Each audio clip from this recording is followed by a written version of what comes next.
Urfa'nın Doğu Türkistan'a duası, Çeçenya'ya, Arakan'a, Myanmar'a, Patani'ye, Moro'ya, Urfa'nın Filistin'e duası, Kayseri duası gibi, Tokat duası gibi değildir.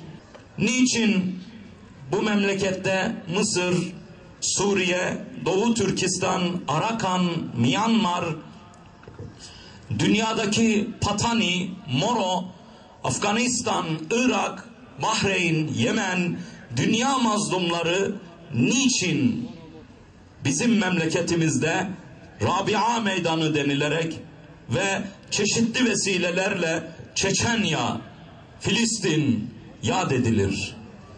Kardeşlerim, biz Efendimiz Aleyhisselatü Vesselam'dan bir müjde işittik.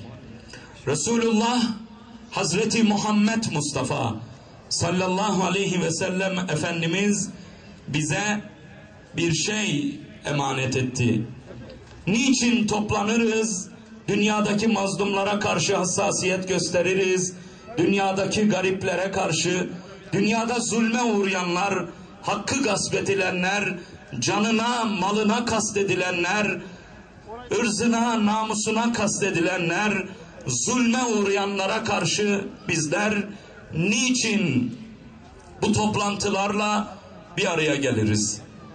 Biz bir davetçi işittik. Biz bir ses işittik. Resul-i Kibriya Efendimiz buyurdular ki, Müslümanlar bir vücudun azaları gibidir. Bir vücudun azaları gibidir. Birinin canı yanarsa öbürünün de canı yanar. Müslümanın kanı bu kadar mucuzlamıştır. Daha dün olimpiyatların seçiminde gördünüz değil mi? Neymiş? El küfrü milletun vahidetun. Halen nükleer sızıntı devam eden Tokyo'ya, üstelik de 2. defa olimpiyat yapılmasını veren Batı dünyası neyini göstermiştir? Kardeşlerim, ne yaparsanız yapın, 40 takla atsanız kafirler tek bir millettir. Bunun hiçbir başka izahı yok. Bunun başka hiçbir yorumu olamaz. Şu anda Mısır'daki cinayetler, Allah aşkına elinizi vicdanınıza koyunuz.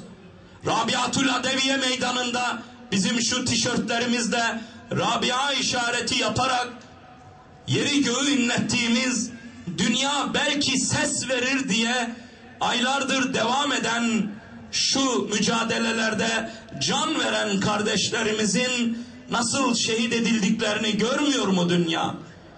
Ellerinde mantar tabancaları bile yok. Ellerinde Mısır askerine, Mısır ordusuna herhangi bir saldıracak bombaları, herhangi bir tüfekleri, silahları yok. Nedir mücadeleleri?